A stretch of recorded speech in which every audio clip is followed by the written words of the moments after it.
பண்ணைய வந்து 2003க்கு முன்னாடி நான் வந்து சிங்கப்பூர்ல இருந்தேன். அங்கேருந்து வந்து பார்த்தீங்கன்னா, இங்க என்ன பண்றதுன்னே தெரியல. ஏன்னா விவசாயம் தான் பிரதானமா இருந்தது. கரும்பு, நெல் அது. நான் கொஞ்சம் மாத்தி யோசிச்சு ஒரு மீன் பண்ணை அமைச்சேன். அமைக்கும்போது பார்த்தீங்கன்னா, அதுல கொஞ்சம் லாபகரமா இருந்தது. அதன் தொடர்ந்து வந்து இப்ப 2026 வரைக்கும் ஒரு 10 ஏக்கர்ல வந்து ஒருங்கிணைந்த பண்ணையமா ஆடு, மாடு, கோழி அது மாரி இது பண்றோம். இப்ப கருங்கோழி வளர்த்துட்டு இருக்கோம். அது வந்து ஹை புரோட்டீன் உள்ள முட்டைங்கிறதுனால அது கருங்கோழி. அது மாதிரி உயர் கலப்பு நாடு. ஏன்னா நாட்டாடை பொறுத்தளவு வந்து பார்த்தீங்கன்னா, குட்டியோட எதுவும் வெயிட் அந்த மாதிரி எல்லாம் வந்து பிரச்சனை இருக்கும். அதனால வந்து இப்போ தலைச்சேரி, போயிரு இந்த மாதிரி கிராஸ் பண்ணும்போது உயிர் எடை வந்து ஒரு 6 மாசத்துலயே வந்து ஒரு 30 35 கிலோ வந்துடும். அப்படி இருக்கும்போது பார்த்தீங்கன்னா, அது வந்து ஒரு லாபகரமாக இருக்கும். இப்போ அதன்னில வந்து உயிர் எடைன்னு பார்த்தீங்கன்னா, இன்னைக்கு வந்து 400 ரூபா அந்த மாதிரி கொடுக்குறோம். ஒரு 15 கிலோங்கிறப்ப ஒரு 12,000 15,000 30 கிலோங்கிறப்ப கிடைக்கிது.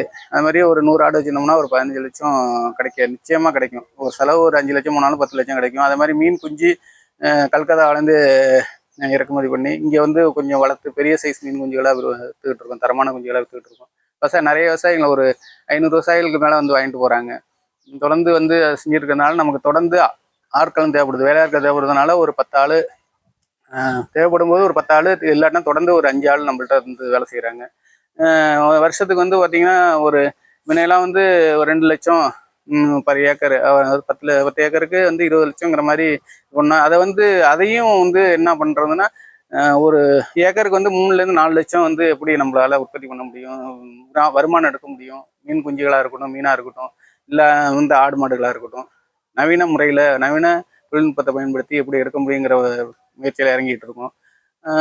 வருஷத்துக்கு பார்த்தீங்கன்னா, இப்போ தொழில்னு பார்த்தீங்கன்னா வந்து இப்போ எப்படி ஒரு இது இருக்கும், அப்படி கற்ற கல்வி வந்து என்றைக்குமே கைவிடாது அப்படின்னு பெரியவங்க சொல்லுவாங்க. அது மாதிரி கற்ற தொழிலும் வந்து என்ன கைவிடல. அதற்கு வந்து ஆண்டவனை தான் நன்றி சொல்லணும். மேலும் வந்து பல விவசாயிகளும் பல மாணவர்களும் வந்து இந்த பண்ணையில் வந்து பயிற்சி எடுத்துகிட்டு போகிறாங்க. நிறைய விவசாயிகள் வந்து தமிழ்நாடு ஃபுல்லாகவே வந்து ஒரு ஒருங்கிணைந்த பண்ணைய மாதிரி ஒரு 100 விவசாயிகளுக்கு மேலே நம்ம வந்து அமைச்சு கொடுத்துருக்கோம். எல்லாமே ஆலோசனைகள் தான். அது மாதிரி அந்த விவசாயிகளும் நமக்கு நன்றி சொல்கிறாங்க. அதனை தொடர்ந்து வந்து பார்த்திங்கன்னா, தமிழக அரசின் விருதுகள் மற்றும் மத்திய அரசின் விருதுகள் வந்து பல இது நமக்கு கொடுத்துருக்காங்க. அதுக்கும் இந்த ஆண்டவனுக்கு நன்றி சொல்லணும். விவசாயிய பொறுத்தளவு பார்த்திங்கன்னா, எனக்கு வந்து ஒரு 15 ஏக்கர் இருக்குது. 15 ஏக்கரும் வந்து இன்னைக்கு வந்து கையிறு நிலையாக தான் இருக்குது. ஏன்னா வந்து மேட்டூர் அணை வந்து தண்ணி இல்லை. போரை நம்பி நாங்கள் வந்து பயன்படுத்தும் போது மின்சாரமும் இல்லை. ரெண்டாவது வந்து பார்த்திங்கன்னா, அதற்கான இன்சூரன்ஸு அதெல்லாம் வந்து கிடைக்குமா கிடைக்காதாங்கிற வந்து ஒரு எதிர்பார்ப்பில் தான் இருக்கும். அந்த மாதிரி சூழ்நிலைகள் இருக்கும்பொழுது பார்த்திங்கன்னா, ஒரு 2 ஏக்கரில் வந்து புல்லு போட்டிருந்தா கூட இன்னைக்கு வந்து ஒரு 50லேருந்து 100 ஆடு வரைக்கும் நம்மளால வளர்த்து ஓரளவு லாபகரத்தை ஈட்டியிருக்கலாம். இப்போ நெல் சாகுடியை பொறுத்தளவு இந்த வருஷத்தை பொறுத்தளவு ஒன்றுமே இல்லை. முதலே தேராது, அந்த அளவுக்கு தான் நாங்கள் வந்து சிரமப்பட்டுருக்கோம். இதே வந்து நாங்கள் இந்த 10 ஏக்கர் வந்து ஒருங்கிணைந்த பண்ணையம் இல்லைன்னா நாங்களே ஏதாச்சும் கூலி வேலைக்கு போகிறதா இல்லை வெளிநாடு போகிறதாங்கிற நிலைமையில தான் இருக்கும்.